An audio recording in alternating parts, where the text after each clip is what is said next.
नमस्कार, मैं हूं नवजोत। आज है दशहरा। आप सभी को हमारी ओर से विजयदशमी की बहुत बहुत बधाई हो। और राम कथा, जी हां, आज राम कथा हम आपको सुनाएंगे हमारे इस खास पेशकश में। और 3 किरदार हमारे साथ इस वक्त हैं और मैं चाहूंगी कि ये खुद को इंट्रोड्यूस करें। जी, मैं हूँ सीता, रामायण से। मैं प्रभु श्री राम का किरदार निभा रहा हूँ। और मैं प्रभु श्री राम के छोटे भैया लक्ष्मण का। तो राम, सीता और लक्ष्मण तीनों हमारे साथ इस वक्त हैं। जब आज के दिन विजयदशमी की हम बात करते हैं तो ऐसे में इन्हीं किरदारों का जिक्र होता है और अक्सर रामलीलाओं में सभी बच्चे भी जाते हैं, बड़े भी जाते हैं, देखते हैं।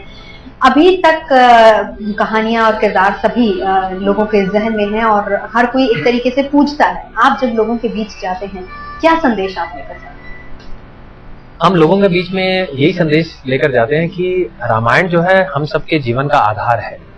तो जो हमारे संस्कार हैं वो रामायण से ही आए हैं, जो संस्कृति है वो रामायण से ही आई है कि भाई का प्रेम क्या होता है, पिता का, माता का, गुरुदेव का क्या स्थान होता है, ये सारी चीजें जो हैं वो रामायण से आई हैं। तो हमारा यही संदेश होता है कि आप रामायण जैसी चीजें अपने बच्चों को पढ़ाएं, सिखाएं, ताकि वो जो आने वाली जनरेशन है उनके संस्कार इतने अच्छे हों कि आपस में वो प्यार बांट सके और धर्म की राह पर चले। बिल्कुल, आपसे बहुत से लोग रूबरू होते होंगे ऐसे में, तो किस तरीके से वो आपको देखते हैं? क्योंकि जब आप इस गेटअप में आते हैं तो जाहिर सी बात है एक कोई श्रद्धा, भक्ति भाव सबके मन में होता होगा। बहुत ज्यादा। जब बच्चे तो बच्चे हैं, लेकिन जब बड़े हमसे आकर ऐसे मिलते हैं, पाँव छूने की कोशिश करते हैं तो बहुत अजीब सा लगता है, क्योंकि आखिर हम हैं अभिनेता, लेकिन वो जो आस्था है वो दिखती है उनकी आंखों में, भावना है वो दिखती है।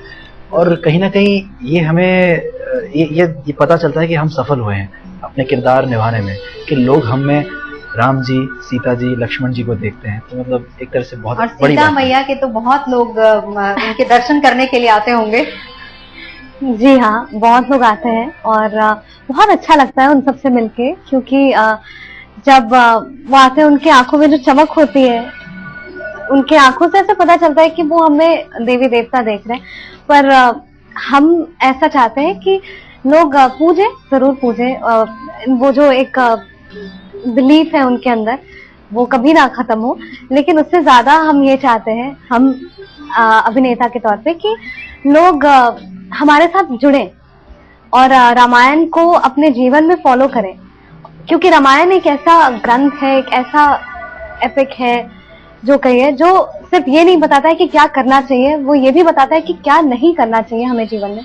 राम ने भी बहुत सारी गलतियां की हैं, सीता ने गलतियां की हैं, तो वो हम खुद गलतियां करके, हमारे जो राम, सीता, लक्ष्मण, ये सारे जो मेन किरदार हैं इसके अंदर, इन्होंने ये गलतियां करके ये भी दिखाने की कोशिश की है कि भाई ये जो चीजें हैं ये मत करना, जो हमारी अच्छाई है वो सीखो, हमारी बुराई को मत सीखो। बिल्कुल, अच्छाई को, और अच्छाई बुराई पर अच्छाई की जीत का पर्व ही है आज, जो कि हम सभी लोग मना रहे हैं। आपसे जानना चाहूंगी प्रभु श्री राम, आपसे पूछना चाहूंगी बाल्यावस्था की कुछ कहानियां, कुछ कथा घटनाएं जो कि आपके जहन में हो प्रभु श्री राम की। उसमें बहुत सारी घटनाएं हैं। मेजरली जैसे ही वो गुरु वशिष्ठ के आश्रम से आते हैं तो सबसे पहला जो उन्हें टास्क विश्वामित्र जी लेके जाते हैं वो ताड़का को मारने के लिए, ताड़का का उद्धार किया जाता है। वो बहुत खूबसूरत है अपने आप में। और एक जो जिसे मैं बहुत पसंद करता हूँ, वो जब अहिल्या का उद्धार करते हैं, जो श्राप के कारण एक पत्थर बन चुकी होती है, वो अपने पांव से उसे छूकर और एक जीवित महिला वापस बनती है और उसका उद्धार होता है। ऐसे बहुत सारे कांड हैं जो बहुत खूबसूरत हैं। अहिल्या मुझे काफी अच्छा लगा। जी, आपसे जानना चाहूंगी, बच्चे आपने कहा कि बहुत सारे आपके पास आते हैं, कुछ कहानियां आप भी उनको सुनाते हैं रामायण की? जी बिल्कुल, क्योंकि कहानियां कह सकता हूँ जहाँ तक हमारा शो आगे बढ़ रहा है वहां तक की, क्योंकि मैं खुद भी एज अ किड, जब मैं बच्चा था, मैंने ज्यादा रामायण पढ़ी नहीं थी। जितना हम जानते, एक आम आदमी जितना रामायण के बारे में जानता उतना मैं जानता था। लेकिन ये धारावाहिक जब मैंने हाँ कहा इस धारावाहिक के लिए, तो मैंने रामचरितमानस पढ़ना शुरू किया। तो मैं उधर तक ही पहुंचा हूँ जहाँ तक हमारा शो पहुंचा है। तो जहाँ तक हमने शूट किया है, वहां तक मैं जिस किसी को मिलता हूँ उससे मैं बात करता हूँ। जैसे कि बच्चे जब पूछते हैं कि वो ताड़का वध का जो एपिसोड था, उसमें आपने वो कैसे राम जी को बचाया था, ऐसे करके वो पोज आपने जो किया था, वो पसंद आता है बच्चों को। ये सब जो आजकल की तकनीक हम जो यूज कर रहे हैं, थोड़ा उसे आजकल की युवा पीढ़ी को पसंद आए, जिस तरह से हम जब हॉलीवुड की फिल्म्स देखते हैं, जब उनका एक्शन देखते हैं कैसे पसंद आता है, तो उस हिसाब से हम अपने भी रामायण में उस हिसाब से उस लेवल का बनाने की ट्राई कर रहे हैं। यानी आपको लगता है कि आज के युग में भी लोग कहीं ना कहीं रामायण से, उन किरदारों से, पात्रों से जुड़े हुए हैं, ये सिर्फ किताबों और ग्रंथों की बात नहीं रह गई। बिल्कुल। और ये हम कह के जो कहते हैं कि आज की जनरेशन है क्यों देखेगी रामायण, मुझे नहीं लगता। मैं भी अपने जनरेशन के लिए नई हूँ। मैं खुद बचपन से देखती आ रही हूँ Ramayan, and credit goes to मेरी फैमिली, नाना नानी, दादा दादी, मेरे मम्मी पापा। आई थिंक एक म्यूजिकल बैकग्राउंड है। नाना का नाम पद्मश्री पंडित सियाराम तिवारी है, मेरी नानी का नाम प्रियंवदा है। आई थिंक मेरे घर में ही एक पूरी रामायण अपने आप में ही थी, और नाना को मैंने देखा है। और मैं जब भी राम को इमेजिन करती हूँ या उनकी खूबियों को, तो मेरे आंख के सामने मेरे नाना ही आते हैं। तो मैं पर्सनली बहुत कनेक्ट करती हूँ। अभी तक के रामायण के अभी तक के किरदार में आपको सबसे बेस्ट सीन कौन सा लगा जो आपने फिल्माया है? मेरे जितने भी इमोशनल सीन हुए हैं हमारी माँ के साथ, या राम के साथ भी, जो श्री राम के साथ भी जो हमारे सीन्स हुए हैं, वो मुझे तो लगभग सारे ही सीन्स करने में बहुत आनंद आया। लेकिन एक सीन है जहाँ पे राम वचन देते हैं हमारी माँ को कि आप बिल्कुल चिंता मत करिए, भले ही ऐसा कुंडली कहती है कि हमारे वैवाहिक जीवन में उतनी बहुत ऊपर ऊंच नीच आएगी, बहुत इजी नहीं होगा हमारा वैवाहिक जीवन, लेकिन मैं आपको वचन देता हूँ कि सीता सदा हमारे हृदय में रहेंगी। और एक ये सीन था। फिर हमने एक सीन शूट किया जहाँ पे वो हमारे सिर पे हाथ रखकर प्रतिज्ञा लेते हैं कि वो हमेशा एक ही स्त्री के पुरुष रहेंगे। ये सारी चीजें हैं जो आजकल, ये सब चीजें हमारे संस्कृति से कहीं हट रही है, तो मुझे लगता है ये सब चीजें सीखने के लिए उसी सभ्यता के साथ वापस आपको जोड़ती हैं इस जनरेशन की। अगर हम बात करें प्रभु श्री राम से, अगला सवाल है मेरा कि बुराई पर अच्छाई की जीत का पर्व आज हम सभी लोग मना रहे हैं, तो ऐसे में संदेश क्या रहेगा आपका श्री राम का जगत के लिए? बहुत सारी चीजें हैं। संदेश तो मैं काफी सारे देना चाहता हूं, लेकिन अगर आज जैसा आपने पूछा कि कोई एक संदेश देना है, तो मैं सिर्फ यही कहना चाहूंगा कि सत्संगति काफी ज्यादा मायने रखती है। आप कोशिश करें कि आपकी जो संगति है वो अच्छी ही होनी चाहिए, क्योंकि जितने भी बुरे काम हैं वो संगति खराब होने के कारण होते हैं। इसमें भी मैंने बहुत अच्छा एक कुछ पंक्तियां कही हैं जो कि हमारे राइटर ने लिखी हैं, जिसमें यही दर्शाया है कि संत संगति से हमेशा आपके सामने दिक्कतें ही आएंगी। अगर आप पापी हैं या आप पापी नहीं हैं, उससे कोई फर्क नहीं पड़ता। अगर आप निर्दोष भी हैं, अगर आप पापी के साथ जा रहे हैं या उसका साथ है, तो आप भी उतने ही पापी गिने जाएंगे जितना पापी दूसरा जितना पाप वो पापी करता है। यानी पाप के साथ चलेंगे तो आप भी उसके उतना ही दंड मिलेगा आपको, आप भी पापी गिने जाएंगे। तो मेरा संदेश यही है, हाँ, उतने ही भागीदार है। जी, आपका क्या संदेश है लक्ष्मण का? एक छोटी सी बात है जो लक्ष्मण के किरदार से हम सीख सकते हैं। वैसे तो बहुत सारी चीजें, लेकिन एक छोटी सी बात जो बहुत ही महत्वपूर्ण है आजकल की जिंदगी में, हम अगर दर्शा सकें उसे। लक्ष्मण के किरदार से हम ये सीखते हैं कि लक्ष्मण त्याग मूर्ति कहे जाते थे। तो वो त्याग मूर्ति क्यों थे? क्योंकि उन्होंने अपना जीवन पूरा राम भैया को समर्पित कर दिया था।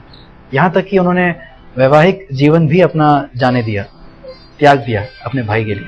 तो मैं ये नहीं कह रहा हूँ कि आप अपना पूरा जीवन समर्पित कर दो किसी को, लेकिन कभी किसी के लिए जी लो, कभी किसी के लिए कुछ वक्त निकाल लो।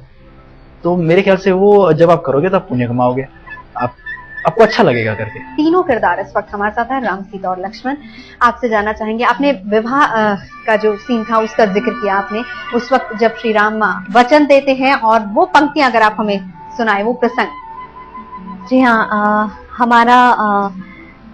हमारी जो संवाद होती है आपस में, वो ये है कि हमें पता चलता है कि माता कैकेयी बहुत प्रसन्न नहीं है। उन्हें पता चलता है कि राम से विवाह करने के लिए जनक ने मना कर दिया और सुनैना ने मना कर दिया। तो उनको राम इतने प्रिय हैं कि उनको जरा भी नहीं भाता है कि ऐसे हमारे राम के साथ व्यवहार किया गया।